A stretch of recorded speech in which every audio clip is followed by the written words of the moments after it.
So most of today's discussion will be about how one can search for ultra-heavy dark matter. If time permits, I may also make some comments about some thoughts on how to detect inelastic dark matter with some nuclear physics stuff. But I don't know if I'll have time for that. We'll see. Okay. So in the last lecture, my motivation was the point that if you, how do we make this on that? Okay. So the last lecture, the main point was that we were pointing out that there's a very large range of possible masses the dark matter could have. Anywhere from about 10 to the minus 22 electron volts if it's a boson, all the way to 10 to the 48 GeV. That's the upper limit from macho searches. And for a fermion, it could be anywhere from about 10 to 100 eV or so, right? So anything above that could literally be the dark matter. And we focused a lot on dark matter that was on the lighter range, ultralight dark matter from 10 to the minus 22 eV to about 100 eV or so. And then I made some comments about trying to detect dark matter, the direction of dark matter if it's a WIMP, as well as dark matter in the mass from 100 eV to maybe GeV, right? Like in that window, using various new techniques. But today's discussion will be on the other side of the story. What if the dark matter is extremely heavy? Okay, extremely heavy, right? So we're talking about 10 to the 18 GeV or larger, things of that kind. What is the challenge in detecting dark matter that is so heavy? The challenge in detecting dark matter that's so heavy is the fact that it's got a very, very low number density, because obviously its total mass density is fixed. So larger the mass, smaller the number density. Smaller number density, to detect it, you're going to need an extremely large detector. So how do you think about extremely large detectors? What's the main idea that we can make use of? And there's just a point about the world being 6,000 kilometers in size. If you're willing to run an experiment for a year, and you're thinking about, well, if some dark matter went through somewhere in the year, and I want to see it, what is the maximum mass I can think about detecting? That would be about 10 to the 33 GeV. Right. So beyond that, it won't even go through the entire Earth in a year. So how do we think about dark matter much heavier than that? So that's the kind of question that we will be spending time today thinking about. And will really be a talk in two parts. The first will be things you can do terrestrially, okay, on various experiments that you can do on the ground. And the next part of the talk, I'll talk about how to use astrophysical objects like white dwarfs, their very existence, as ways to probe extremely heavy dark matter. So this is the first part of the talk, which I'll basically just focus on stuff that goes through the Earth, okay, up to a mass of 10 to the 33 GeV. So I'll give you some very brief thoughts about theory and the phenomenology of these things, and then think about how to detect it while making some comments about current constraints on these kinds of objects.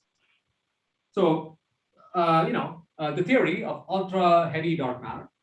So I call these blobs, okay? There are other names for them, nuggets and whatever. Who cares? It's just a blob, and that's all it is.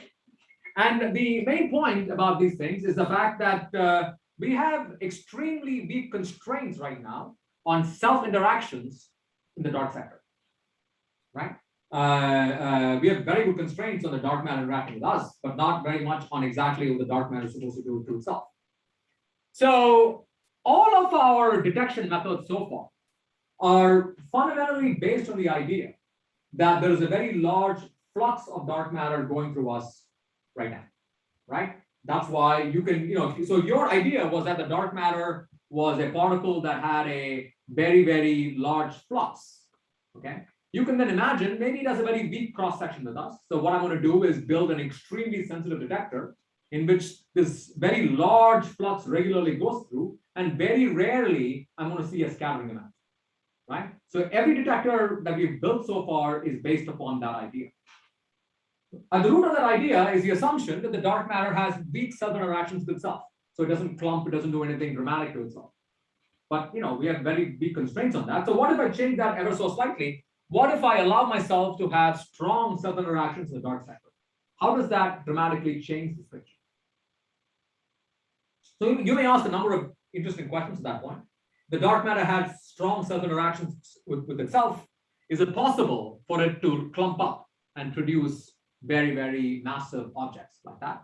How does, is there a version of dark nucleosynthesis which would make dark matter particles, fundamental particles, lumped together and make complex objects? So by the way, I should have made this point more clear. So when I'm talking about particles of dark matter of 10 to the 33 GeV, I'm not talking about fundamental particles at 10 to the 33 GeV, because we would say if your fundamental particle has a mass about 10 to the 19 GeV or the Planck scale, quantum gravity becomes relevant. It's some different thing, blah, blah, blah. What I'm literally talking about is basically objects like you and me, right? We are 10 to the 27, 10 to the 28 GeV objects, and we are fundamentally made of constituents, protons, things of that sort, which are 1 GeV in mass. It's just they all like lumped together very efficiently to form these very large objects. Yes?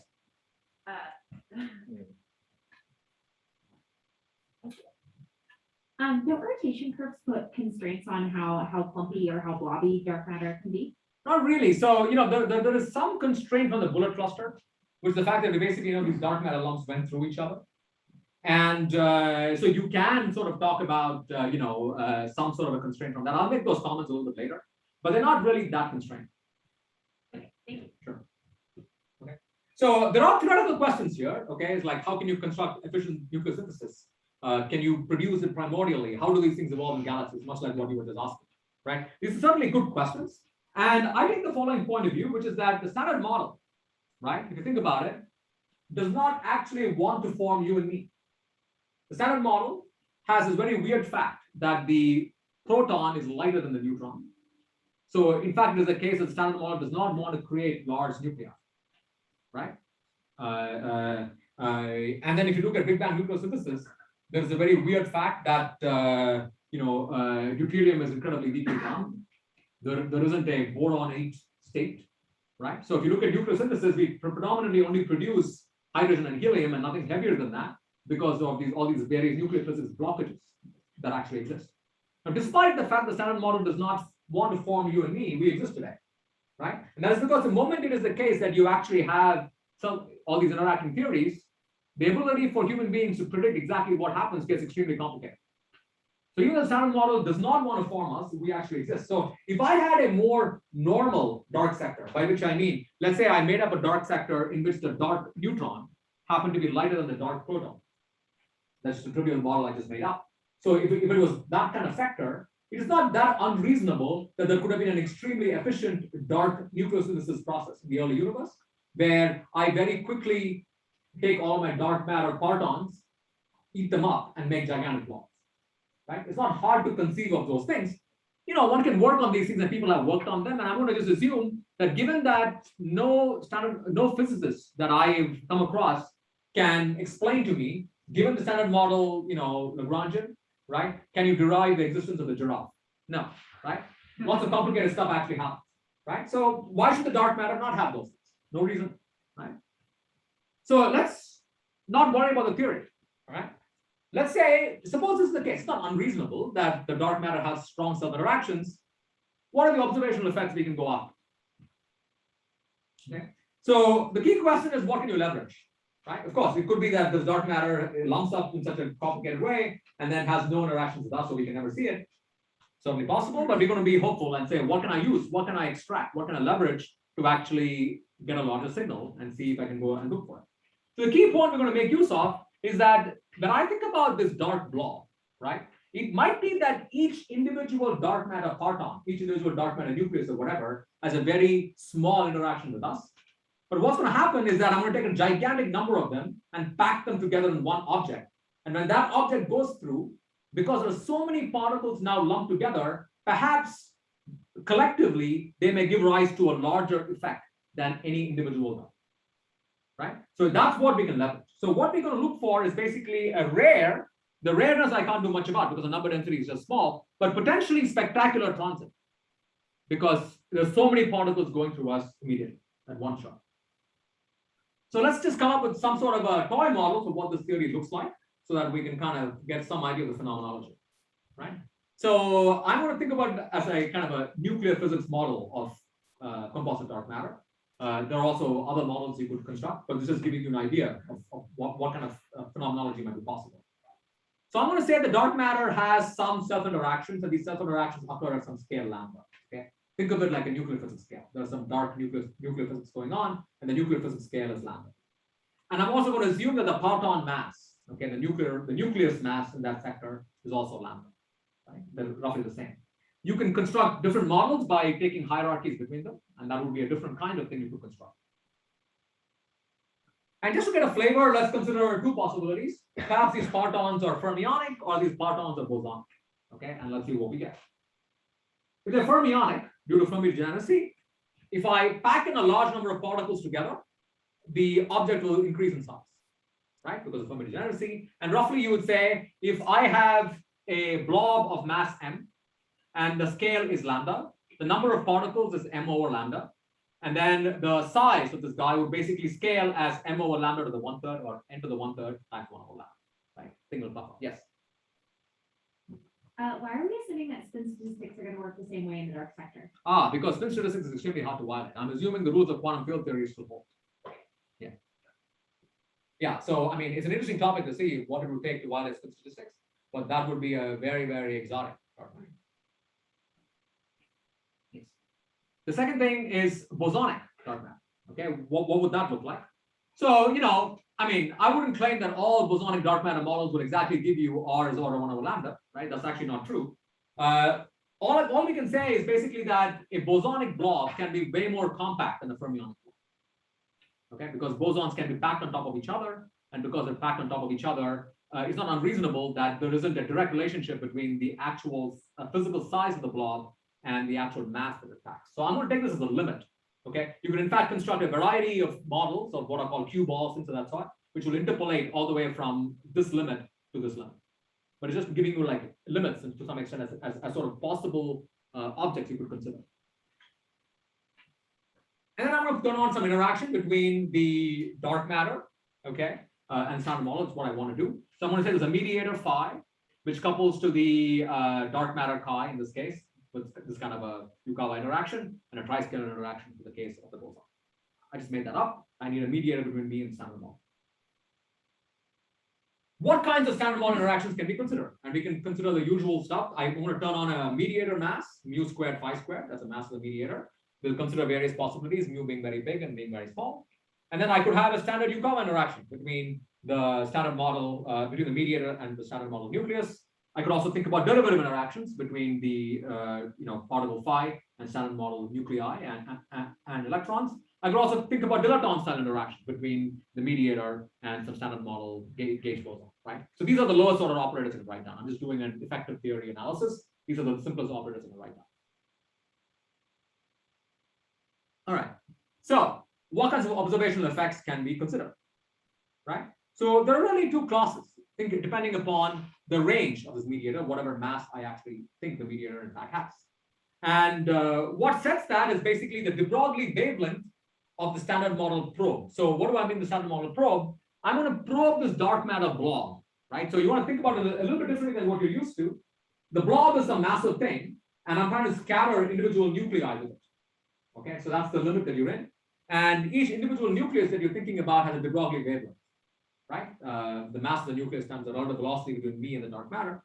And so we're saying if the range of the interaction is small compared to the nuclear, de Broglie wavelength, I would think about that as a short range interaction. If the range is large compared to that probe, it's going to be a long range interaction. So if it's a short range interaction, it's not that different from what we're used to. The dark matter will come and scatter. As it scatters, it's going to deposit energy, and the energy is what you're going to look for in a calorimeter. It's very similar to the standard direct detection experiments that you guys have been exposed to all your life. Okay. What you want to make use of is basically the fact that if it's composite, there's a large number of particles going through, you might get lots of scattering. It's not just one individual scattering, it's lots of scattering. That's kind of what you want to look for. What about long range? Well, if it's long range, this blob effectively sources a classical field, right? That's what's happening.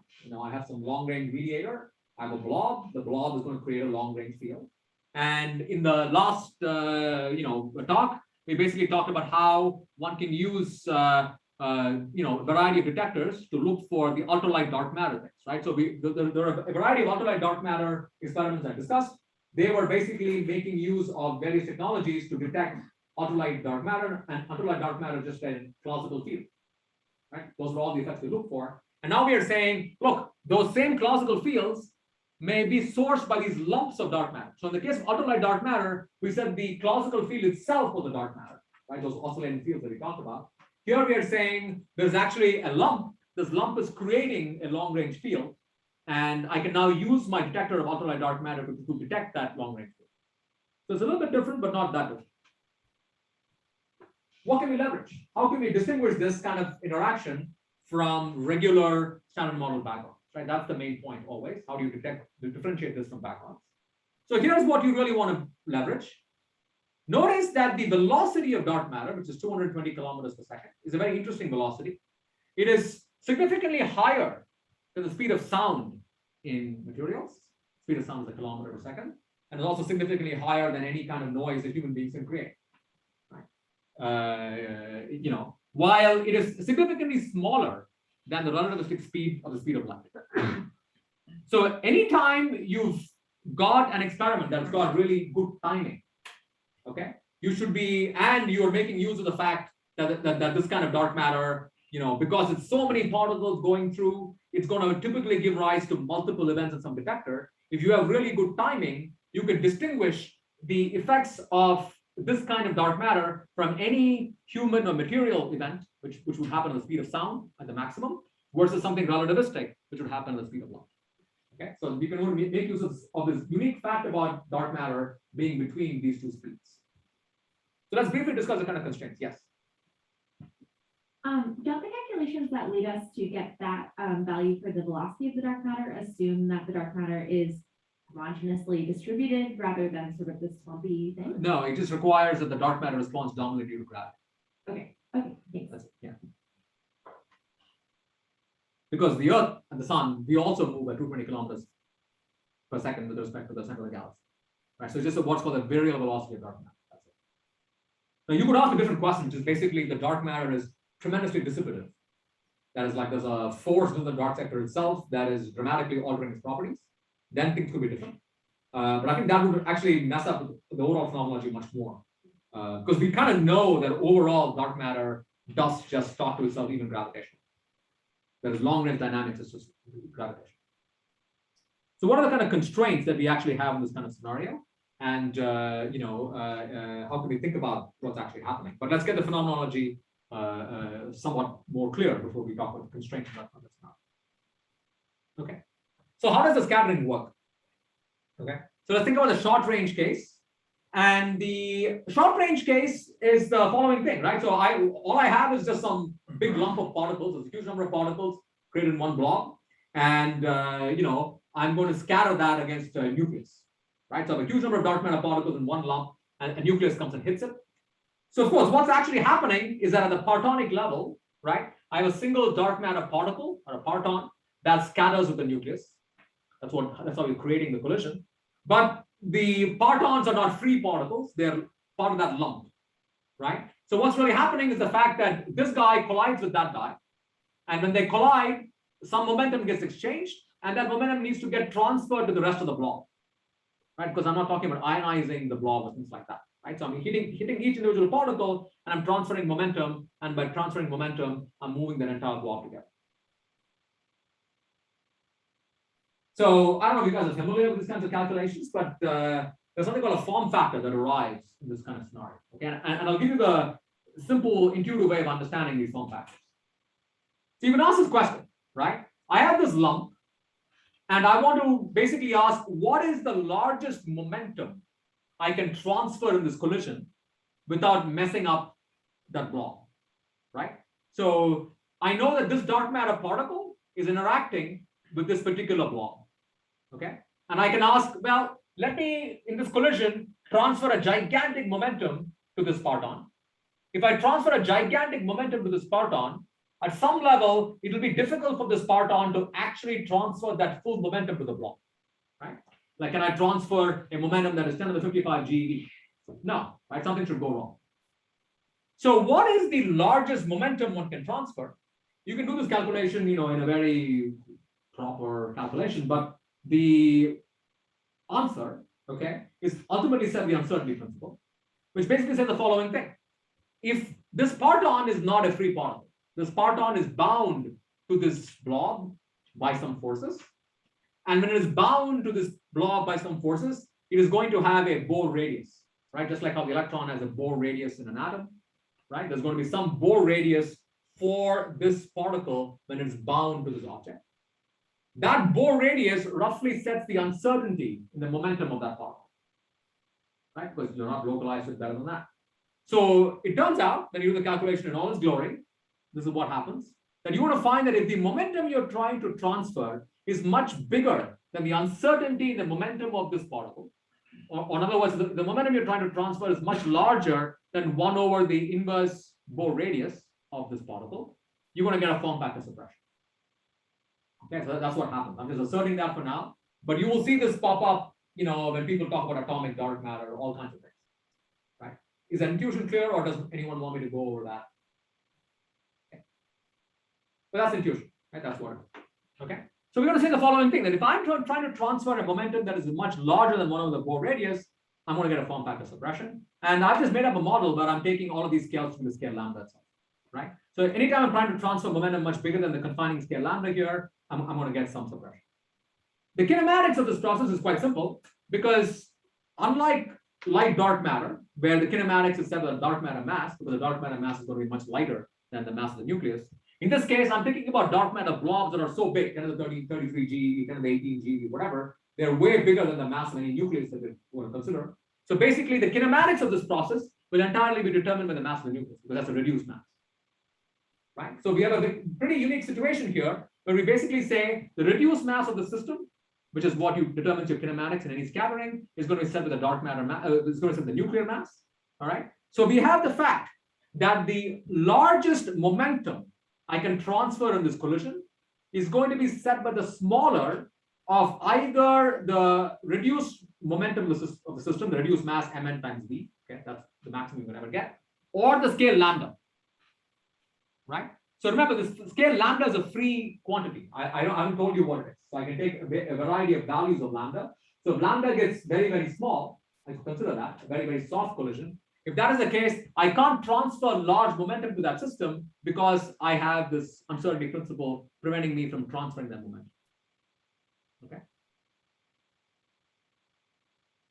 So here's a very important point about the phenomenology. Lambda is a free parameter for me. So if I take lambda, say less than 300 keV, it's a free parameter. I can take it to less than 300 keV. What that implies is that I'm transferring a momentum less than 300 keV to the nucleus, right? Because the maximum momentum I can transfer is the minimum of these two quantities. And if lambda by itself is 300 keV, Q could never be bigger than 300 keV. So if you transfer less than 300 keV to a nucleus in momentum, the amount of energy you're giving that nucleus is very small. That means you will not be able to ionize your nucleus. So there are a number of dark matter experiments people look for where you're very convinced the dark matter will come and scatter and produce ionization. So if I simply take this parameter to be less than 300 keV, no ionization. Ionization goes away. But you'll still be able to deposit heat. So I'm going to just simply consider a range of possibilities just to consider the phenomenology, right? I'm going to basically take lambda to be a free parameter between 10 keV and 10 MeV, just to give you a range of possible signatures you can go look for, right? And my goal is not to do a thorough, sweep of the entire parameter space to see what's going to happen. I'm simply just interested in asking, is there a reason why experiments should go and look for these kinds of signatures, right? That's all I'm really asking. And the key takeaway from this slide is just this fact that when you're thinking about short range interactions and scattering, there's a limit to how much momentum you can actually transfer, which is set by the uncertainty principle. And I can just move along that. Yes. Thanks. So in the small lambda limit, if lambda is also parameterizing our self-interaction scale, yep. Is it possible that that collision would break apart that dark matter blob? Not quite, because essentially for you to break it apart, I mean, it can happen. You could try to ionize the thing to some extent, but that is something that you can't really detect that easily, right? But you are right that if I think about lambda being that small, I could also think about ionization in the dark sector. But what can we do with that? Okay. Yeah.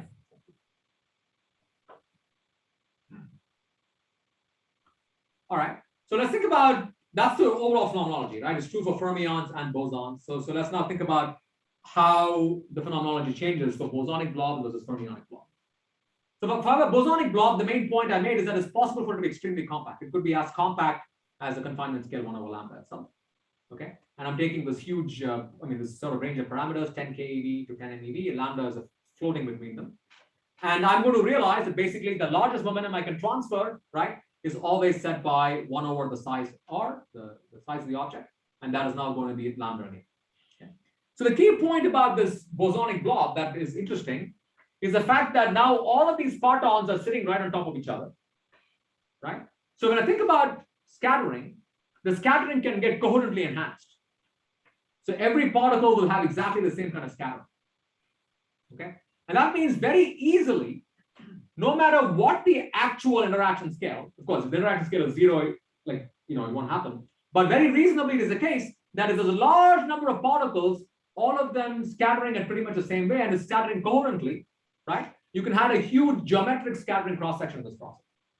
There's a lot like when you have built dark matter scattering, right? You know the fact that, at low momentum transfer, you coherently see the full nucleus. And so you get this A square enhancement to your scattering cross-section. Here, the A would be the number of particles living in there, which can be a very large number. Thus, you can get a very, very large scattering cross-section.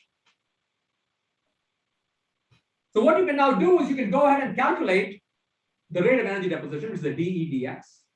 And dEdx is simply set by the number density of particles in your detector, right? Because you're basically saying this lump is going through you. As a lump is going through you, it's going to scatter a bunch of times. So how much energy do you deposit per unit length?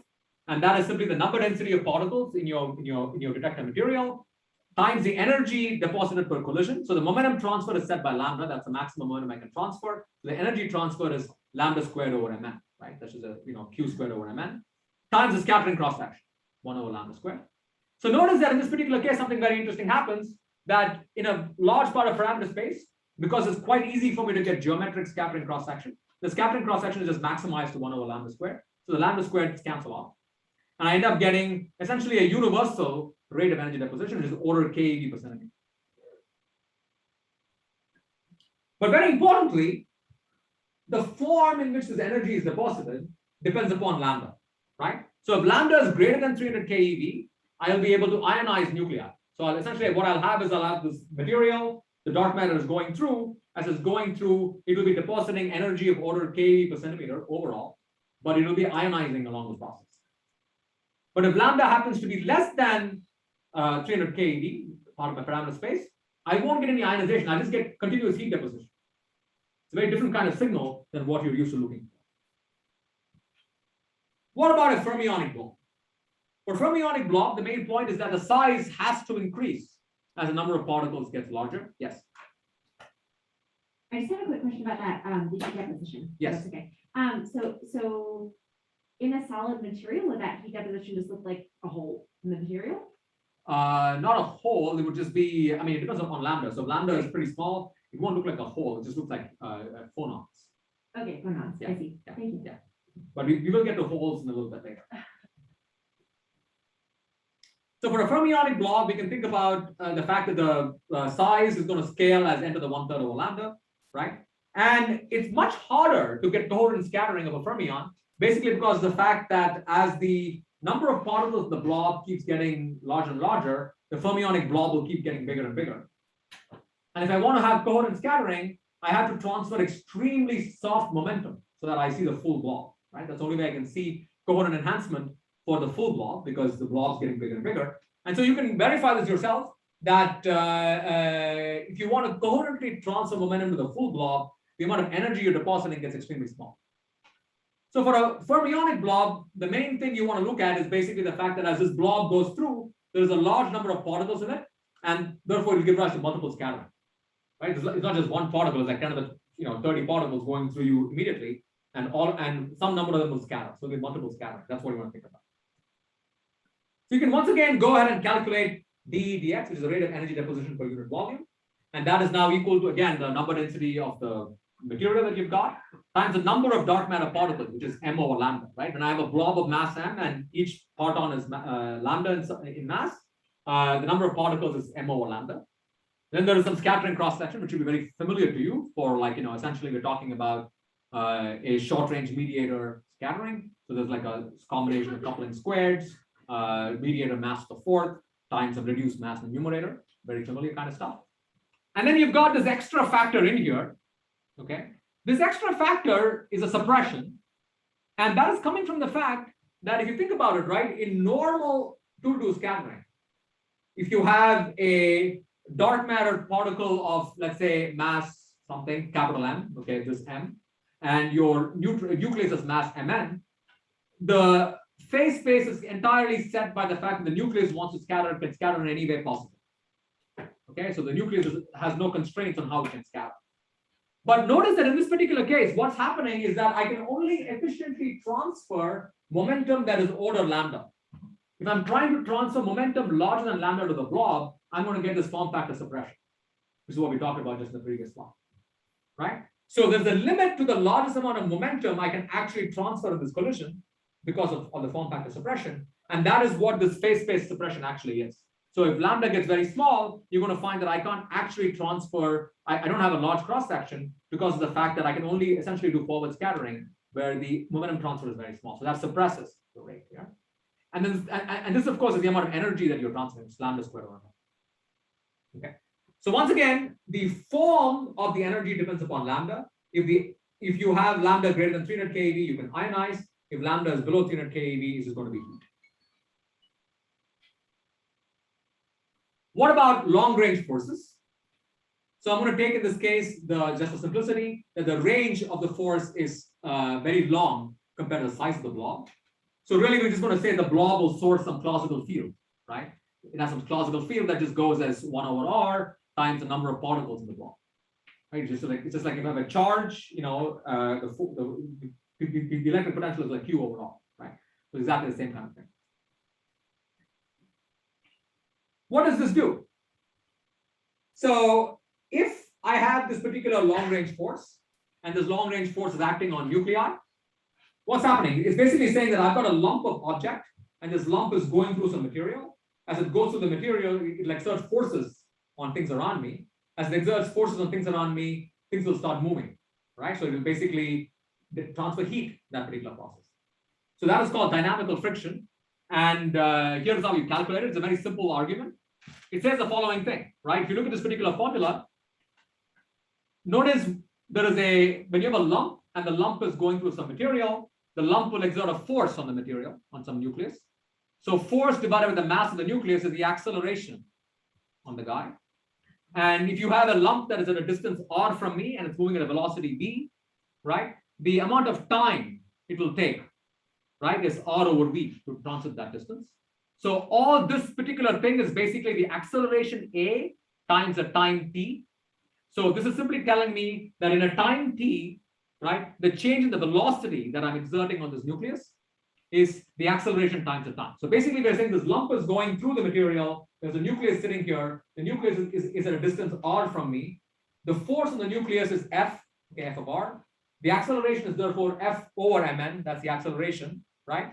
And the time it will take for me to transit that distance r is r over v. So this is simply at squared, right? So the energy deposited is mn v squared, and v is basically F over mn times r over v. So this is just kinetic energy. Yes.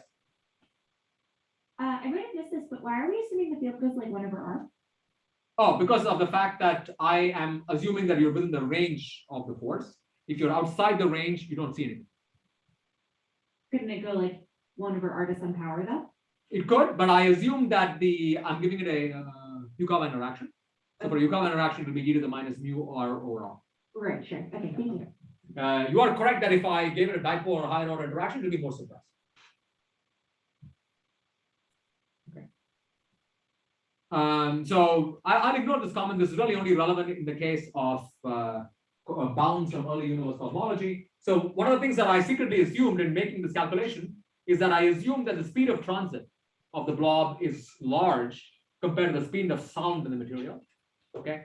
I'm using what is called the instant approximation, where basically we're saying this lump is going through the material, the nucleus is sort of responding freely, right? So of course, the nucleus is in a material, and in a material, the nucleus is not free. It will, of course, if I pull on it, there will be a force pulling it back, a restoring force. All restoring forces will happen at the speed of sound, of course. And if the speed of transit is fast compared to the speed of sound, I can use the sudden approximation, which is how I made this argument. I'm simply saying it's mn v squared, where v is the velocity that I'm giving, right? That, of course, is false when I'm thinking about this in the early universe. In the early universe, baryons have a sound speed that is basically over 1. So in the early universe, these effects are much more suppressed, but we'll ignore that because I don't care about early universe cosmology for this particular case. So bottom line, what's going to happen is that if I have this blob and the blob goes through some material, it's going to cause heating. That's all you need to know as an experimentalist. Okay. The second thing it can do is that if this blob goes through your detector and you interact with this kind of interaction, okay, derivative interaction with the spin, that's going to cause a spin precession, right? Basically, this lump is going through you. The lump creates a field. The field is 1 over r. And that 1 over r field interacts with your nucleus with this operator d nu phi n bar gamma mu gamma phi n. That's like this Casper interaction we talked about in the last lecture. So that's a lot like a magnetic field interacting with the spin. So think about it that way. Think about the fact this lump goes through, the lump is creating a dark magnetic field. And what does the dark magnetic field do to spins? The dark magnetic field will cause spins to rotate.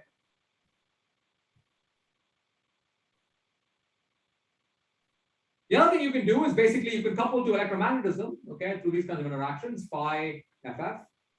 And what does this do? This is an interesting kind of effect.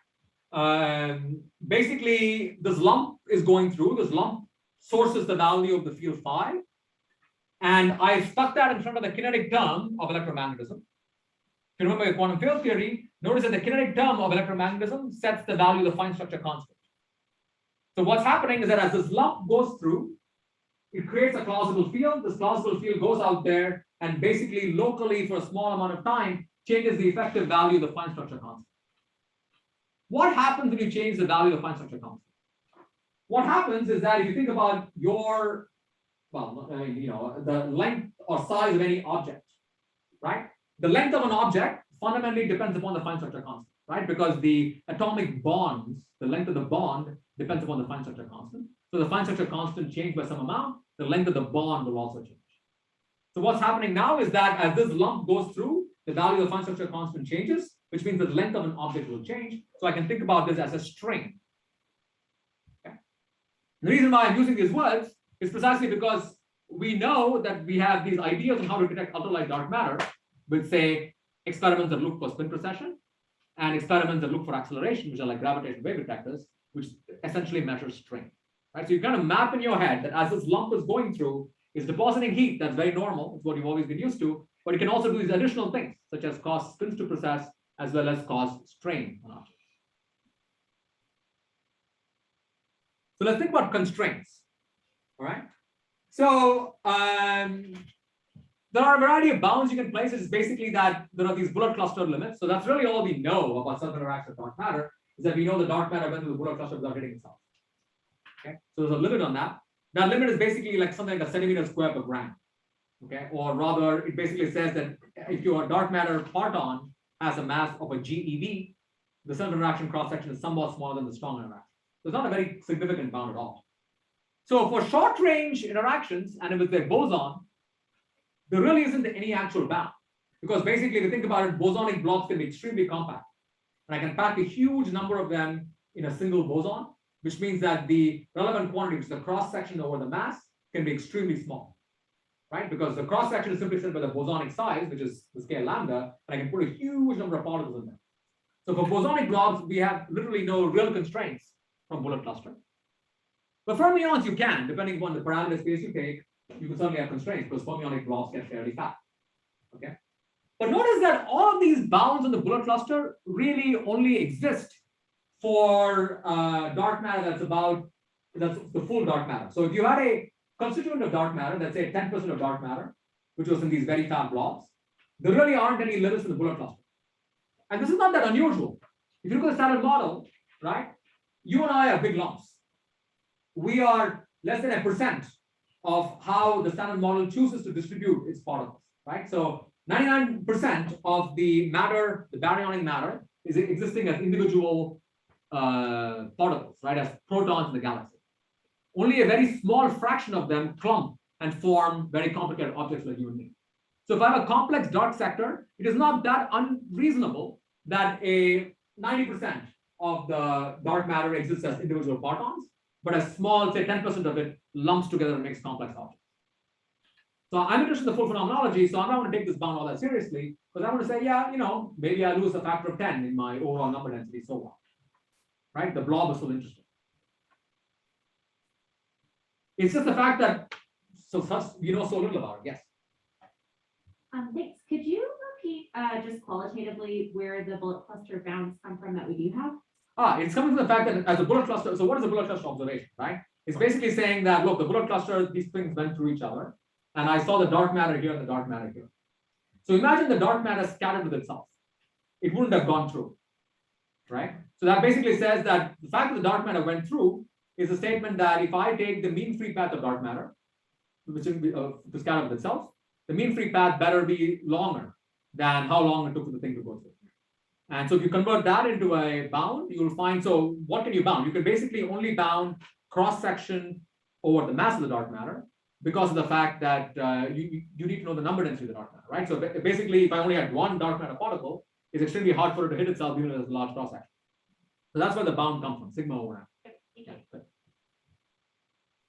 The other kind of bound is basically the fact that if these blobs exist in the early universe, you may worry about things like baryon acoustic oscillations, because this blob is scattering with all kinds of standard model particles, and that'll cause some kind of friction. Okay, so we know that baryon acoustic oscillations work with dark matter. So what would happen is basically the fact that if you had, let's say, interactions with the dark matter and the baryons during VAO, as the dark matter structures tries to grow, the scattering of the baryons would dampen.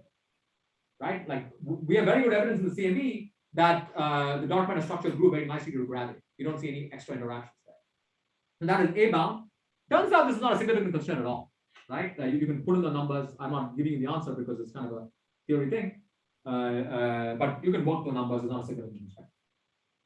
I will impose one reasonable constraint on this, which is basically I've turned on a new force in the dark sector. Right? I'm basically putting a new blob.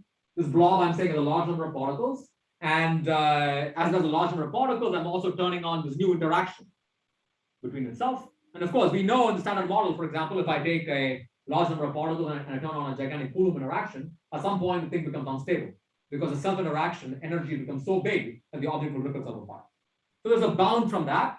And essentially, you can work this out, that it basically says if you want to have a blob with n particles in it, okay, the self-interaction strength, G chi, better be smaller than 1 over square root of n for the case of bosons and 1 over n to the 1/3 for fermions. I'm not going to go through it.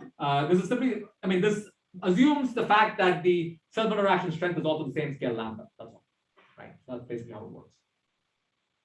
All we're basically saying is the fact that if you have this new interaction with the particle phi, it better be the case that the total energy doesn't become larger than lambda itself.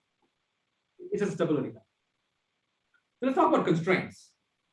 What have people done that has probed this kind of scenario? So there's actually a very interesting experiment done by Marty Pearl. It's called Macro. I think it was actually done in Gran Sasso.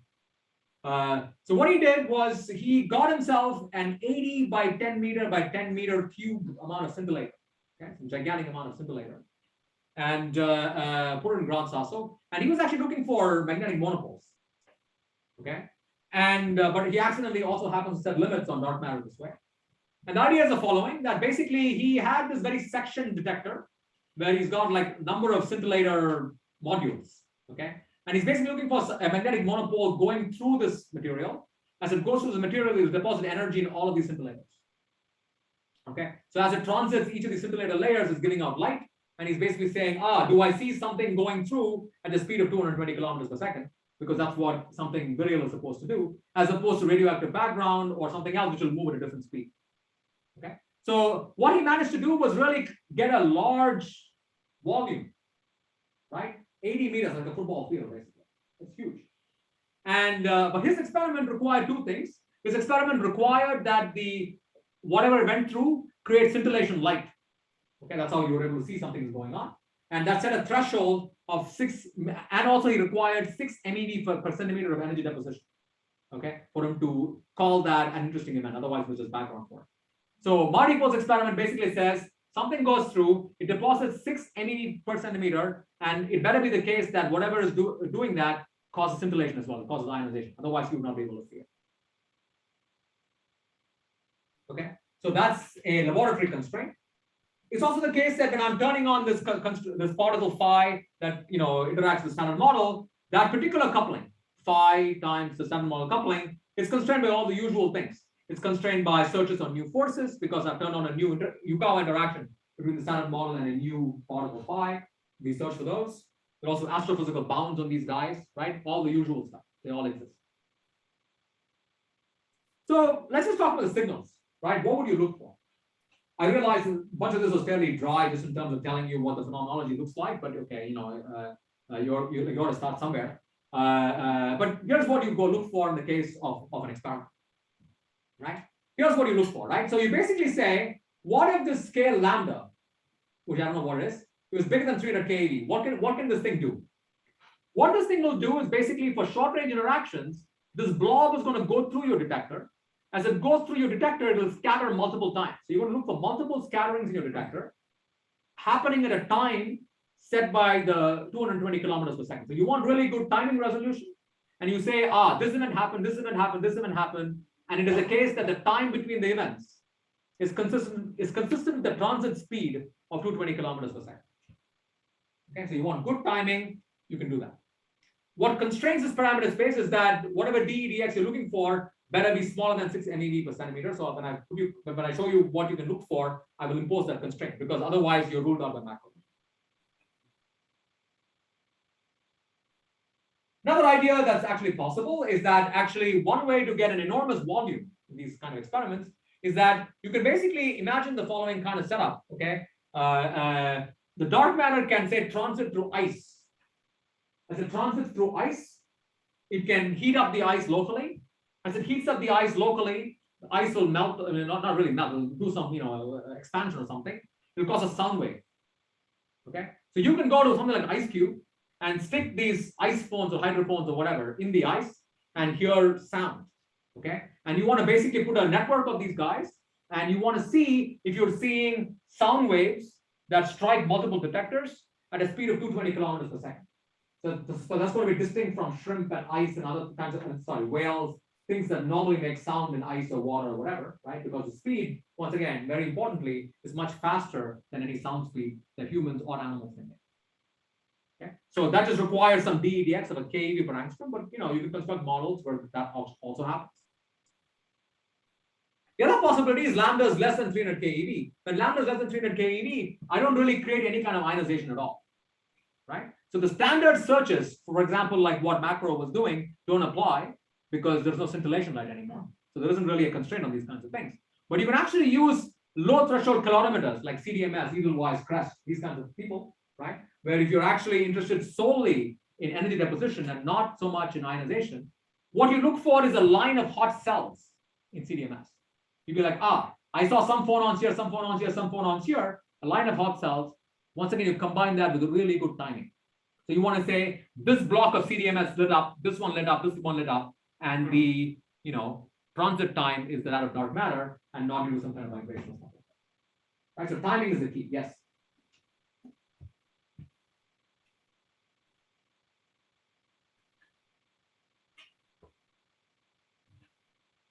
I think I'm missing something very, very basic.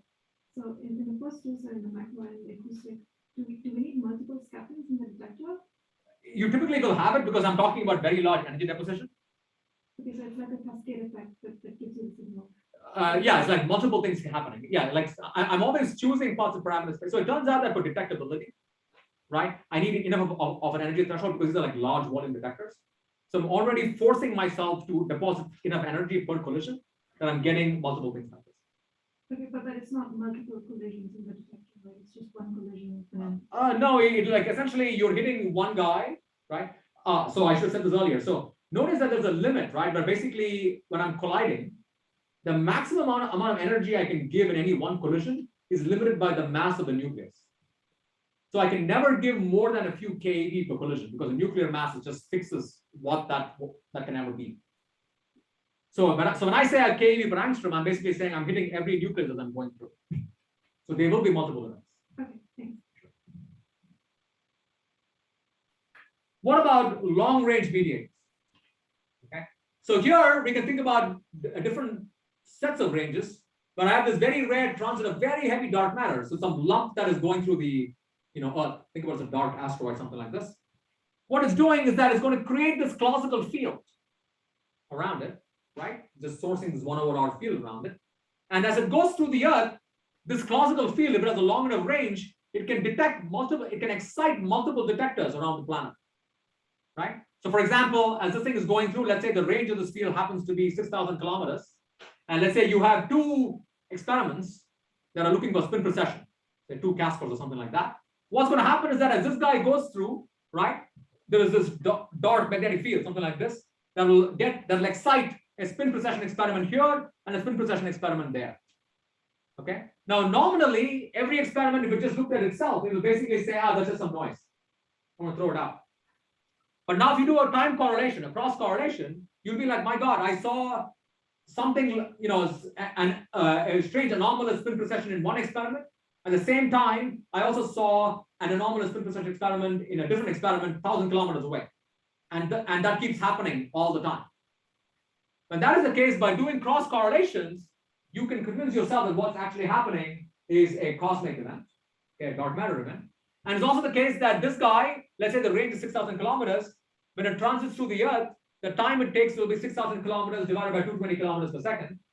So the signal will last exactly that time, right? So once again, by doing this cross correlation and making use of time, you can figure out what's happening is actually a dark event. And this is not just true, by the way, for experiments that look for spin precession. It's also true for these gravitational wave detectors. So we talked about how these particles can also source long-range fields that effectively cause accelerations, that also can cause strain because they change the fine structure constant. So you could have LIGO and Virgo, for example, and you would see signals. It'd be a very sharp transit, right? Basically, this thing is going through. There'll be a sudden strain in LIGO and a sudden strain in Virgo. And if you did not know that if you didn't do a cross correlation, in each experiment, you just think it's just some background noise.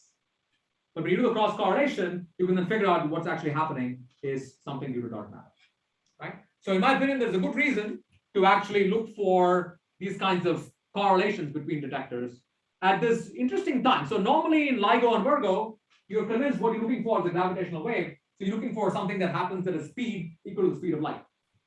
But I think another speed you should be looking for is 220 kilometers per second, because that is tied to dark matter.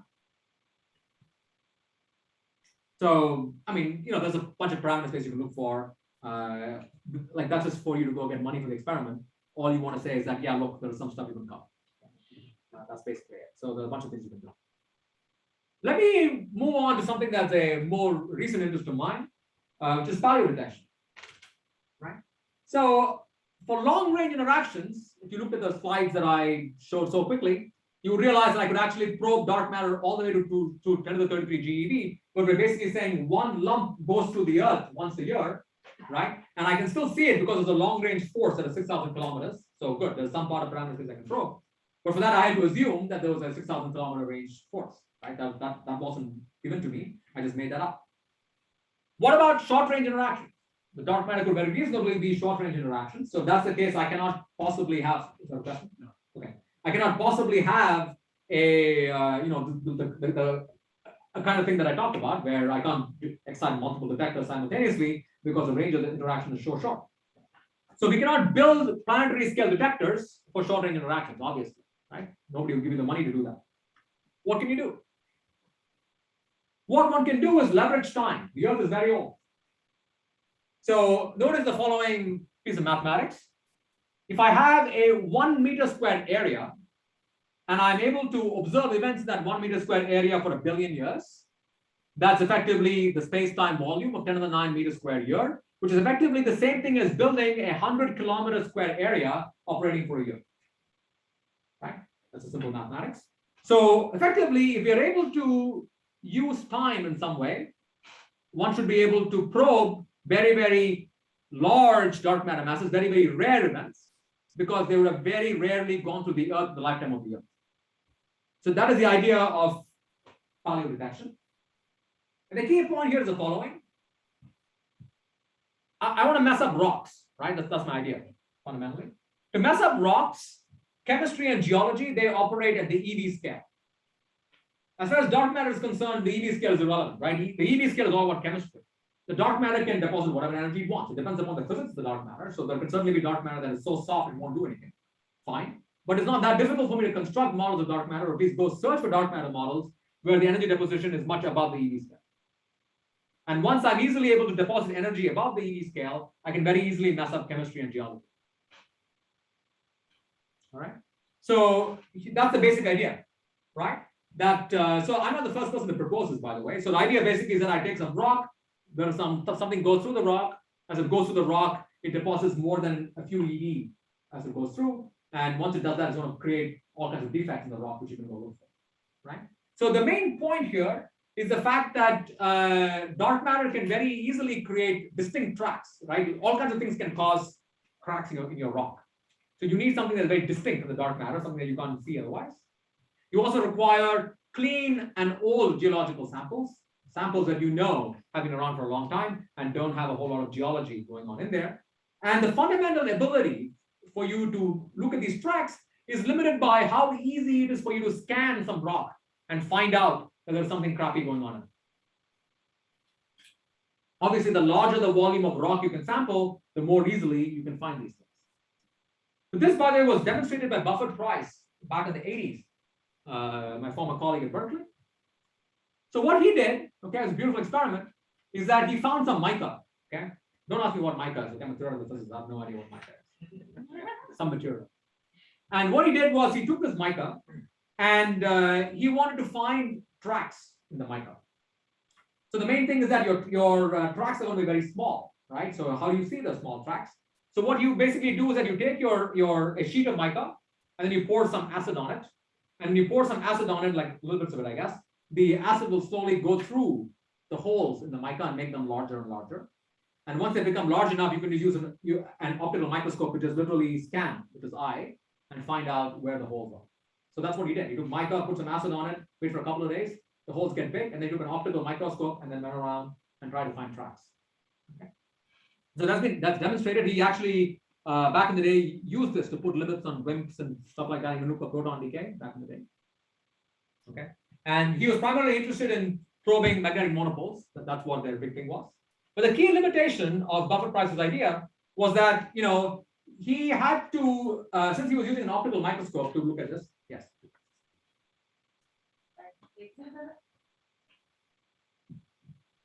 Sorry to interrupt. In these experiments, would the tracks from these composite dark matter particles look different than like small meteors or asteroids? You just go a little bit deeper down underground, right?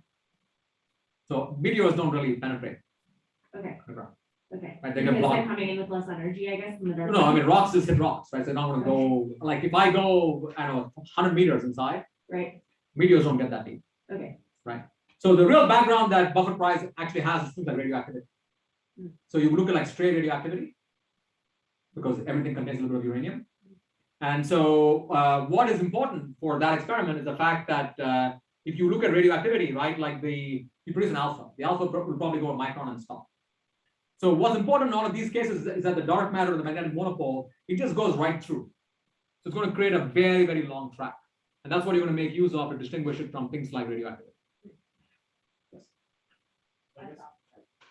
So I guess a method like this would probably be much more sensitive to something like these bosonic blobs, right? I mean, Sure. if you have something like a fermionic blob, I mean, I don't know, wouldn't that be a very... Oh, yeah, well, it all depends upon the parameter space of what you can construct. So I'll show you models you can build where even for fermionic blobs you can make it happen.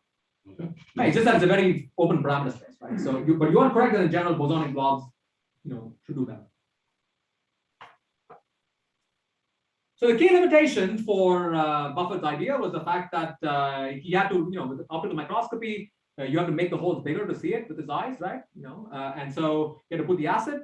And so he has to start with a very, very clean geological sample. And there's only so much clean mica that he could get.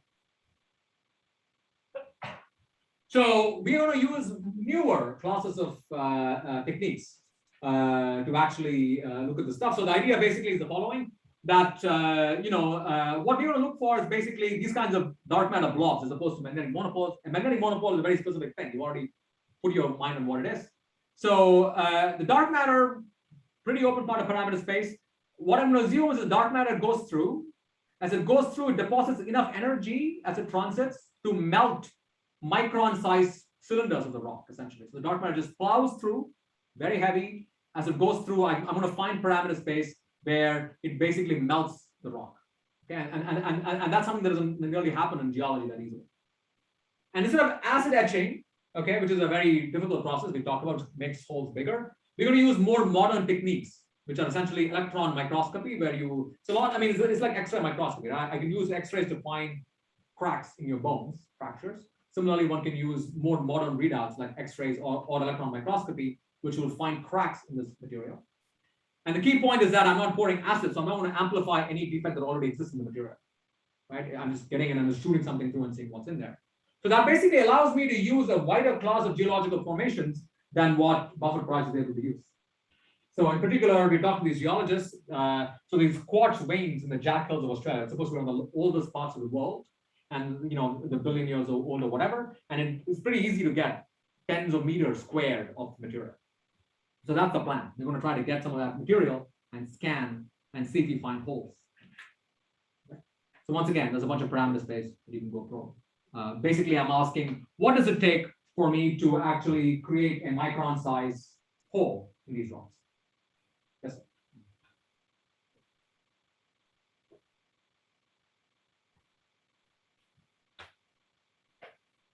So once you pull these samples out of the ground, how are you able to discriminate tracks left from dark matter or monopoles and from cosmic rays or even muons? Ah, very good. So cosmic rays and muons are now going to actually cause continuous tracks. So I'm talking about a lot of energy deposition, right? So if you think about a muon, the muon, it's something like a few EV per angstrom. It doesn't really do anything that damaging.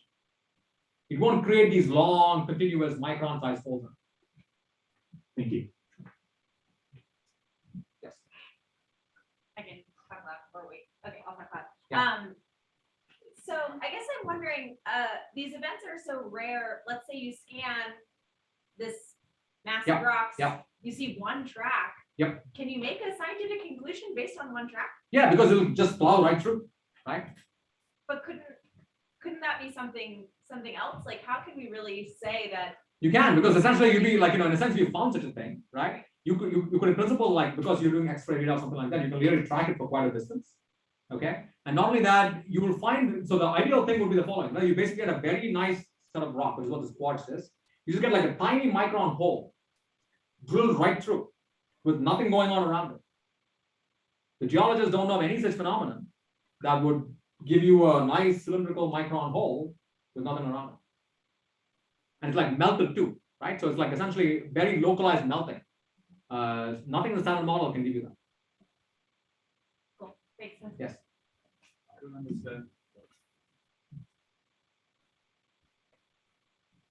So if this block is of a mass of 10 to the 33 GeV, I guess it's quite macroscopic, right? Why Yeah. should it do just one micron size? Because the thing is, remember, the parameter space here is not set by our scales, right? It's set by whatever the scale of the thing is. So I've picked parameters, for example. So there are certain parts of parameters where the holes would be bigger. There are certain parts of parameters where the holes would be smaller. So we just prove, for me here, the point is more like, I'm going to go look for this. Is there a part of parameter space where things make sense? I'm just demonstrating that it does. So the scales here are not set by our mass scales, right? So if the, you and I, our size is set by the KeV scale of atoms. If the strong coupling scale that set our atomic scale, let's say was, I think in this case it was 1 MeV, a 10 to the 33 GeV object would be extremely small.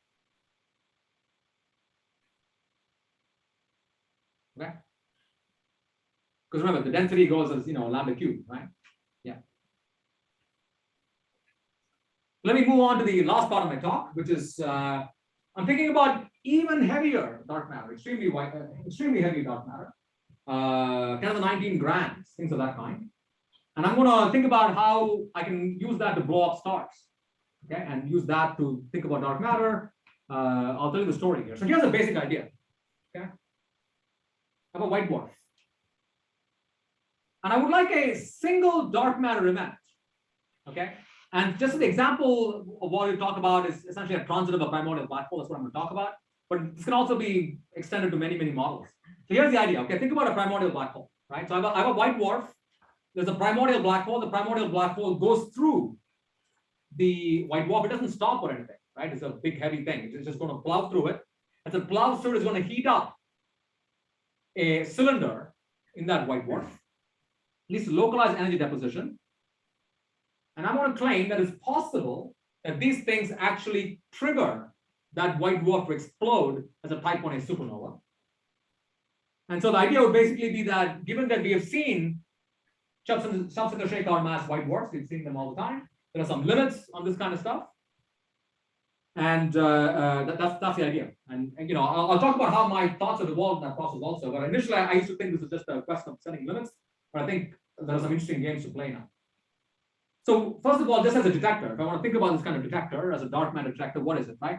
I've got a single dark matter event that's going to cause a type 1a supernova, all right? How good of a detector is it in terms of detector capabilities? Well, a white dwarf is something like several thousand kilometers in size, okay? Not only that, as something falls in, I get a gravitational enhancement of the number of particles it can swallow up, right? So this is sort of a gravitational focusing, if you will, right? So the white dwarf has some escape velocity that's something like 10 to the minus 2. So it's in fact the case that when something is going around the white dwarf, even though it doesn't actually cross 4,000 kilometers, even if it's somewhat far away, the white dwarf can swallow it up due to its gravitational force. And that's a gravitational focusing boost of about 1,000 on that. Plus, these guys are around for several billion years, so it's like a lifetime or something like that. And when this thing blows up, you can see it anywhere in the universe. So it's a pretty nice dark matter detector if you can make it work.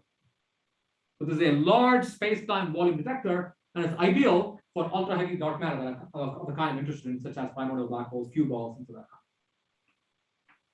So let me give you the outline, right? So I'm going to tell you, why is this possible? Why is there a possibility of runaway fusion in white dwarfs? I will simply demonstrate the idea of primordial black holes, but as I said, there's a number of other things to constrain or see that way. And then we'll talk about observational constraints and conclude future directions. All right, let's try to blow up a star. What is a white dwarf? Okay, 101, this is all we need to know. A white dwarf is basically a stellar remnant. It's supported by electron degeneracy pressure, right? It's a dead star. And the famous Chandrasekhar limit is that if the star is more massive than 1.4 solar masses, it will collapse. And if you look at typical densities for white dwarfs at 0.5 solar masses, its density is around 10 to the 6 grams per centimeter cube. It's a very strong function of the mass. So when the mass goes from 0.5 solar masses to 1.3, the density spikes up by a factor of 1,000, right? It's because it's about to blow up. And there are a couple of kinds of white dwarfs. Some of them is basically depending upon the evolutionary history. Some of them are dominantly carbon and oxygen. Some others are oxygen, neon, and magnesium. And it depends upon stellar evolution, how they actually form. Single white dwarfs are typically carbon oxygen. If they're formed in some other thing, they'll do something like that. Here is the main point about white dwarfs, okay? The core of a white dwarf contains carbon and oxygen, and those guys want to fuse, right? What happens in a white dwarf is basically as a star gets closer and closer to 1.4 solar masses, carbon and oxygen will start fusing with each other, oxygen and neon will start fusing with each other, and they fuse, and they fuse, they produce energy. That energy will cause other guys to fuse as well, and they cause even more fusion, and the whole thing explodes as a nuclear bomb. So that's what it is. A type 1a supernova is a nuclear bomb, okay? And our bounds, or the discovery of dark matter, if you want to place, is going to be coming from how dark matter can cause supernova to explode well below the Chandrasekhar limit. How is that possible? So let's see the main idea, okay? The key point is that nuclear fusion rates are exponentially sensitive to temperature. So when I have carbon and oxygen, they want to fuse, they want to form whatever they fuse and form, but usually they don't because of Coulomb barriers, right? Electromagnetic repulsion keeps them away from each other. So at low temperature, they don't want to fuse, even though they would ideally want to. So if you look at the fusion rates at a temperature of 300 keV versus 10 keV, so this is a factor of 30 in temperature. The fusion rate goes up by 10 to the 30, right? Because at 10 keV, you've got a Coulomb barrier, so you've got an enormous exponential suppression of fusion. While if you go to 300 keV, you've got enough kinetic energy, you penetrate the barrier and you fuse. So a factor of 10 in temperature can increase the rate by 10 to the 30. Now, somehow if you manage to cause some fusion to happen, every fusion will release tens of MeV of energy. much higher than the 300 keV you start off with, which means the moment you start some fusion going, the energy released in every fusion is much bigger than the energy temperature you needed. So you're going to create more and more fusion, and that's how you blow up. Right? So a chain reaction is possible in the system, and it's possible, therefore, that a small number of initial fusion can trigger many more reactions, because I only need, let's say, 300 keV, and every one of these fusions is giving me 10 MeV, right? So a small number of initial fusions can go on and create more and more of these guys. So let's ask, what does it take for this runaway fusion to happen? The first thing I need, of course, is a local increase in temperature, right? So the first thing I tried to do when I realized this was try to blow up the sun. Okay? Can dark matter blow up the sun? Turns out you can't blow up the sun. It's a good thing. Okay. So why can't you blow up the sun? You can't blow up the sun because the sun is basically an ideal gas. And what that means is that the pressure of the sun is always sensitive to its proportional to its temperature. So let's ask the following question. I take the sun and I'm going to take up a small part of the sun and heat it up, right? Because my hope was indeed that I heat up a small part of the white dwarf is going to blow up. So what happens if you take a small part of the sun and heat it up? Can you do something with it? What happens is that because the sun is an ideal gas, as you heat up the sun will expand. The pressure increases, the sun expands, and as it expands, it just cools. It's a stable system. It's a good thing, otherwise the sun may not have existed. A white dwarf, on the other hand, wants to blow up because a white dwarf is a degenerate gas. The density and pressure of the white dwarf are independent of temperature, right? So if you take the white dwarf and you heat it up, the density and temperature don't care. The density and pressure don't care. Right? So there is no automatic self-regulation. It doesn't automatically expand and cool down. Right? So when you heat up a small part of the white dwarf, the temperature just increases. It doesn't cool down. And that means there is no self-regulation. It's fundamentally an explosive object. So let's ask the following question. I take a white dwarf. I heat up a region of size delta in the white dwarf to a temperature T. And I'm going to say the temperature T is much bigger than the ambient temperature of the white dwarf. Say this is 10 keV, this is 300 keV, something like that. What can happen, right? Two things. We talked about this last time in the case of the magnetic bubble chamber as well. Two things can happen. Heat from that region can dissipate out through scattering, that will lower the temperature, or fusion can happen, and fusion happens, you increase the temperature. The two possibilities, if the dissipation rate is faster than the fusion rate, whatever energy you put in there will fizzle out. There's no explosion. If the fusion rate is faster than the dissipation rate, it will explode. That's it. So the very straight standard calculation, you do a heat equation, you basically say, look, given its initial temperature, and the size delta that I heat up, how long does it take for the heat to diffuse out? Okay.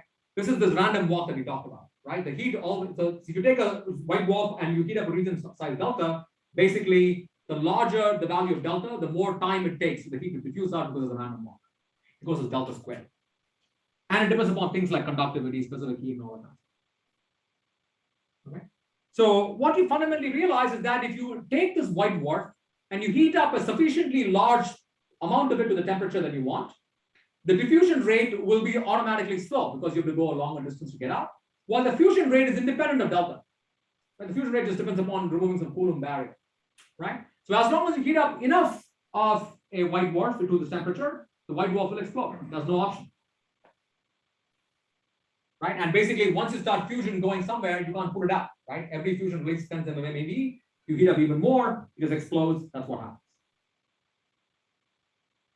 So you can go and calculate how large of a white dwarf you need to heat up. Okay, I'll just quickly make the main points, which is that this is a complicated calculation. It depends upon what the heat carriers are, photons, electrons, all this kind of stuff. And there are various formulae for these things, which I won't really go through. Other than pointing out that these things depend a lot on density and temperature and stuff like this. And the main point about all of this is basically that I didn't do those calculations, serious people did. Okay, so they know what was going on. All right.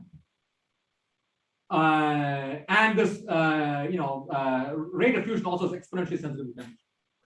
Okay, so I'll actually not talk much about this. I'll just talk about the serious people. Okay, not me.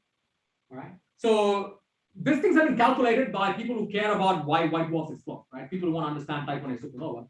So the standard paper on this is basically Timms and Woosley from the 90s.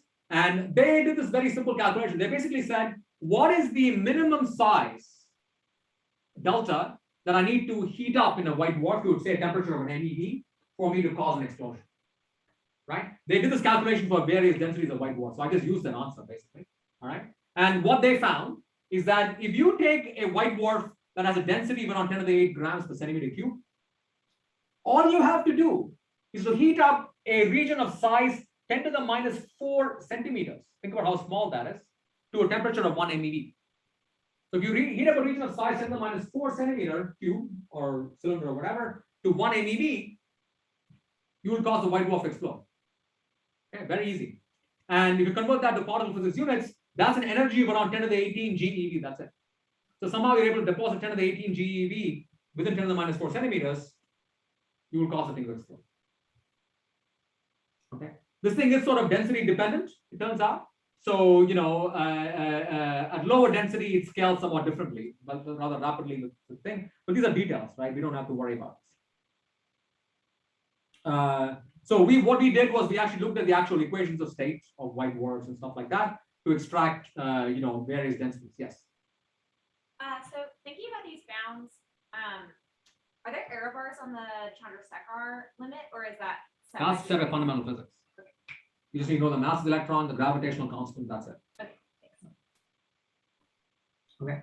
So what you can do is you can look at various equations of state and compute various trigger masses. That's basically what it is. So you basically say if you're a 0.7 solar mass white dwarf, you know, because of these complicated density dependencies, you have to deposit MeV temperature. I mean, you have to basically set 10 to the you're going to take all the particles within 10 to the minus 2 centimeters and make them 1 MeV temperature to make that guy explode.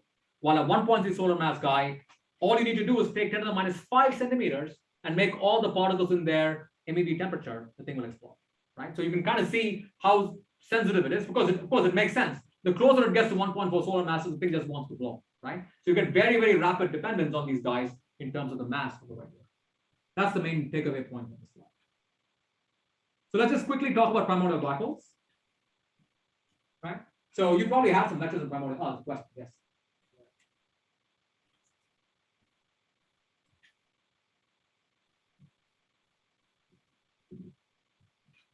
Yes, so these constraints could come essentially from looking at the explosion of supernova, but how do we know the mass the white dwarf has before the explosion?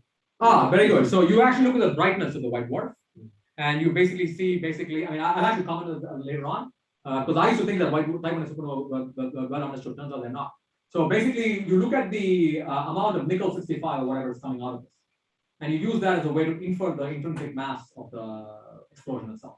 Because, you know, once you get this guy going, the amount of nickel that you're going to get at the end of the day is basically set by some nuclear core, right? So you kind of look at the brightness in some sense and use that to figure out what the original mass is. I see.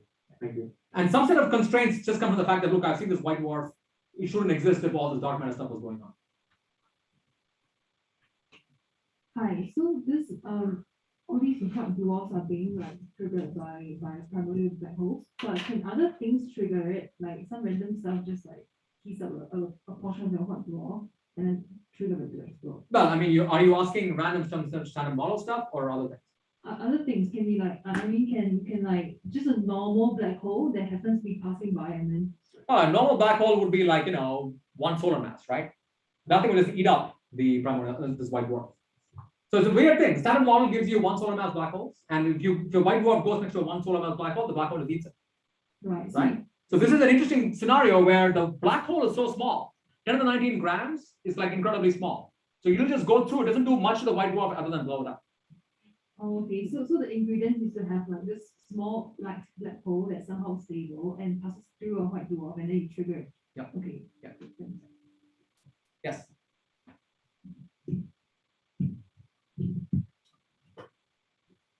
No, I have a related question the voice. How do you prevent like the white dwarf to self-explode? Because it seems like a little threshold to explode, like it's a little amount of energy. So Say that more slowly. So how do I prevent the white dwarf from exploding? Or no, because I mean, for this, I don't know if I understand this right, but with this little amount of energy, I think anything could like. You're asking why? Rays, gamma rays or something. Well, look, it's not that little. It's not 18 GeV, right?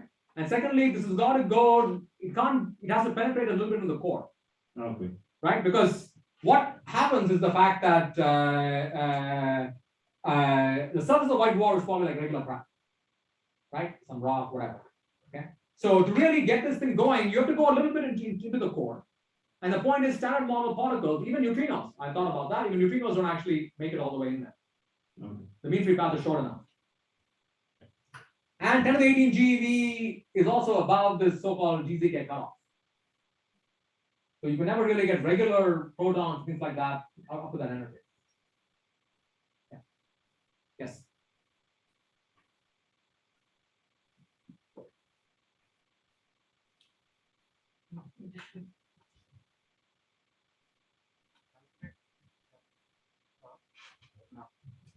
Is it on? Yeah.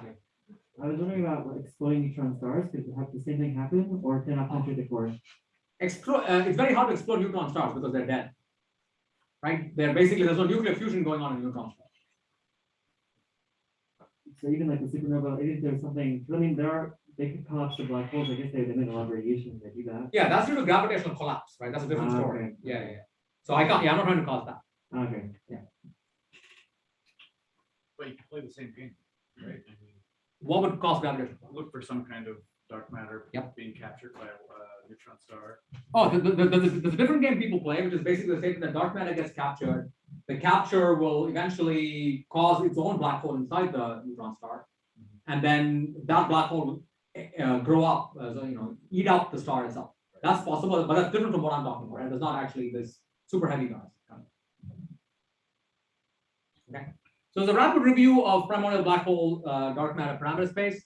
The current bound is supposed to be somewhere between 10 to 24 grams. That is the macho bound from the top, and 10 to 17 grams because below that, Hawking radiation supposedly will rule it out.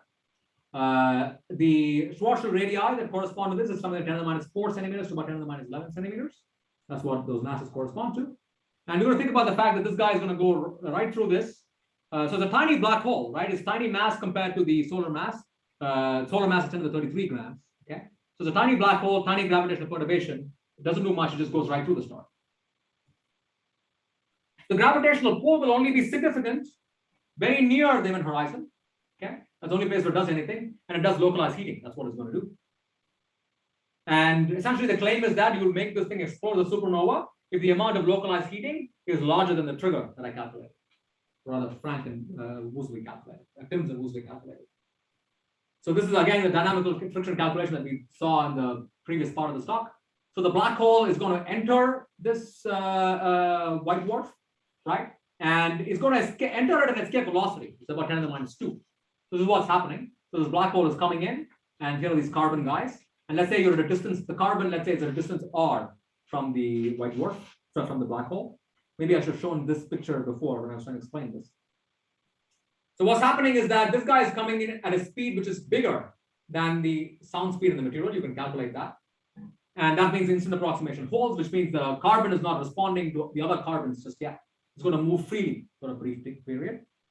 What is it going to do? Well, as this guy goes through, this carbon gets kicked this way, this carbon gets kicked that way, right? And they're going to go at each other and collide. How much energy are they going to get? Well, the gravitational acceleration is g times the mass of the black hole over r squared.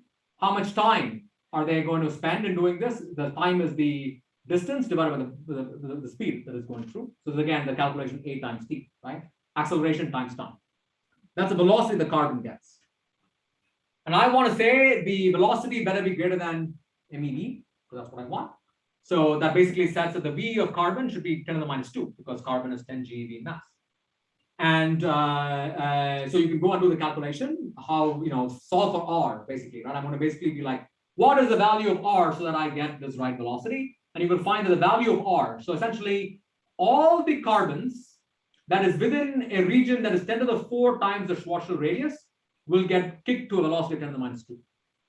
That's what this calculation is. Right? I'm basically saying, I want to set V carbon to 10 to the minus 2, solve for what is the value of R so that V carbon is 10 to the minus 2. I'm going to find R to be 10 to the 4 R Schwarzschild, which means all the carbon that is within 10 to the 4 times the Schwarzschild radius will get to a temperature of MeV. That's what's happening. And I want this radius to be 10 to the minus 5 centimeters. That's one of the trigger sizes that I calculated, right? Or rather Frank and Woosley calculated.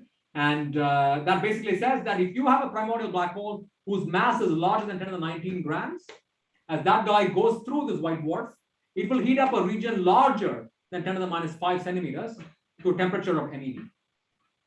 Okay, that's the calculation. So basically, we're going to compare this with the trigger size. So we did that calculation, right? So basically, what this basically shows is that if I have black holes of various masses that are going to go through various white dwarfs, when do the white dwarfs blow up? So essentially, the heavier the white dwarf, the more easy it is to blow up because it wants to blow up, which means even lighter mass black holes can destroy. So a 10 to the 19 gram black hole going through, say, a 1.3 something solar mass white dwarf will blow it up. While if it's a 0.5 solar mass guy, it needs a much bigger black hole to go through, like 10 to the 23 grams or something like that. That's what this plot basically shows. So what are observational constraints on this? A trivial constraint is basically we can go look at known examples of white dwarfs in our neighborhood and be like, that white dwarf cannot exist because of the fact that if it existed and this black hole went through it, it would destroy it, right? So there's a limit like that. So this basically says I'm going to assume the ambient density of 0.3 GeV per centimeter cube, and that basically says that if there are known local white dwarfs near us, they would have been destroyed if 10 to the 19 gram black holes had gone through them. So that basically puts a robust limit on those kinds of problems. That's one limit. Okay. The second is to observe supernova rate. These white dwarfs are going to go through, these black holes are going to go through white dwarfs all over the galaxy or outside the galaxy. So you can go and calculate, if you thought order one of the black holes, order one of the dark matter was actually in these kinds of primordial black holes, right, 10 to the 21 grams, things of this kind, you can go and calculate what the supernova rate is. Okay, you can kind of see this of the order 1.2 to 0.4 per century per galaxy, something like that. And you want to compare that against the known rate of around 1, right? Or 0.3, I guess, really. So this is kind of where the constraints basically lie. So the fact that we've seen a bunch of white dwarfs that are around 1.28 solar masses puts a pretty nice constraint on white dwarfs between 10 to 19 grams, 10 to 20 grams. If supernova rate of around 1 per century knocks off a bunch over there, 10 to the 21 to 10 to the 23, that order. And, there are claimed measurements, okay, I don't know how much I believe them, of white dwarfs in the center of the galaxy that are supposed to be something like 0.5 solar masses. If those measurements continue holding, I don't know how you really know that, okay, you would put limits on even heavier white dwarfs, even heavier dark matter, mass dark matter, because those would have gone through and destroyed them as well. But that I don't think is that robust. Okay, so this is kind of where that story basically lies. And with that, let me actually conclude, right? So I don't want to read my main conclusions. I'll basically say, when I thought about this stuff back in the day, I had this impression that people understood type 1a supernova. I believed that they were supposed to be things that are supposed to get a Chandrasekhar mass and they blow up. But that is no longer supposed to be true. Okay. Observationally, we've seen enough of these type 1a supernova that there's genuinely a question of what causes them. We've seen some number of supernova that are exploding with super Chandrasekhar masses, that is more than 1.4 solar masses. And people believe that actually comes due to collisions of two white dwarfs hitting each other.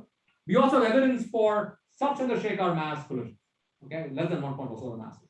That people don't really have a solid idea of exactly what causes it. So could that be dark matter? I don't know. The third class of observations that are very interesting and puzzling are what are called calcium-rich transients. So calcium-rich transients are, white dwarfs that are exploding with something like 0.8 or 0.9 solar masses, right? Way below the actual Chandrasekhar limit. And they're exploding in the middle of nowhere. And by nowhere, I mean in the intra-cluster spaces. There's not a whole lot of stuff going on there. And nobody really has an idea of what actually makes them explode. So I'm kind of more and more curious as to whether or not properties of dark matter, like unusual kinds of dark matter, this is not like the whip dark matter, something like this, but cue balls, I talked about primordial black holes simply because it was something easy for me to calculate. Since I wrote that paper, my students did a bunch of other things, but you can think about a variety of other dark matter models, typically in a very heavy range, of course, where you can actually cause these kinds of unusual supernovae. So I'm interested both as a question of, as someone who likes to blow things up, what kind of things can you really do? But really just an observational question, right? If you have access to data for like type 1a supernova and stuff like this, is there a correlation between, type 1a supernova rates and dark matter? Are there unusual stellar explosions, for example, like calcium-rich transients happening in the middle of nowhere, which may point us towards some of these more unusual dark matter models. So with that, let me finish my set of lectures. I've been personally motivated not so much by the question of how can I build dark matter models, but really this question of like, look, the parameter space is huge. No matter where I tell you there's dark matter, if someone came and told you, look, the dark matter is here, I know that I can write a model and be very convinced that model is right. It doesn't take that much time to do it. So the real question here is, what is the observational program we must be having to actually probe this large part of parameter space? And to me, it's a very interesting game. So thank you very much.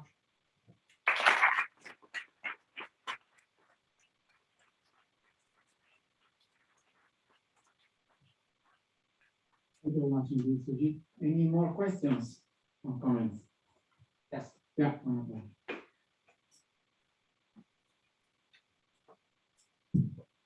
I think this is a follow-up question. When you see a supernova,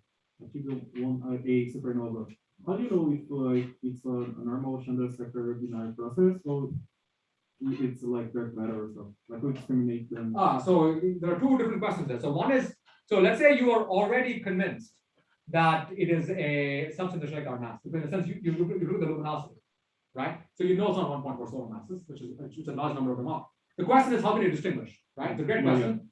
Yeah. So let's think about possibilities, right? So let us say your standard model idea was that it was basically two white dwarfs merging. What that would do is that it would create gravitational waves. It would create gravitational waves at 1 hertz or 0.5 hertz, because white dwarfs are fat, they don't actually make it all the way to LIGO frequencies. So if you had a gravitational detector, let's say between a tenth of a hertz and 1 hertz, or a tenth of a hertz and 10 hertz, something like this, you will see gravitational waves from the inspiraling white dwarf, nothing in the optical. Then the thing merges and you explode. So you do this multi-messenger astronomy. You'll be like, I see gravitational waves, and now I'm seeing a type 1a supernova. That convinces me that what happened was a merger of this kind. With dark matter, what will happen? So there are two kinds of dark matter possibilities. One is basically something like a primordial black hole. It just goes right through and causes the thing to explode. At that point, I don't have a gravitational wave signal to begin with. But when I have this thing plowing through, it will in general plow through off center. So when the thing explodes, it will create gravitational waves. So you will now see type 1a go off and gravitational wave burst at the same time. Okay, so that's how you distinguish a transit.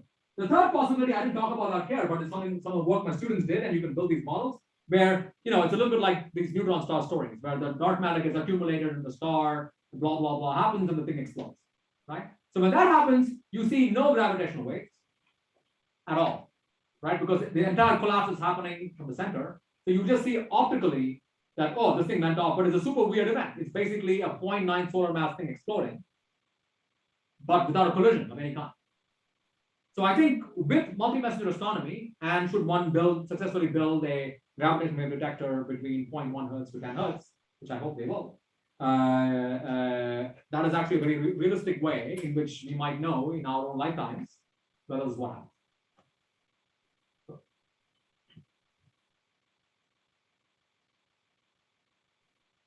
Okay, so there are no other questions.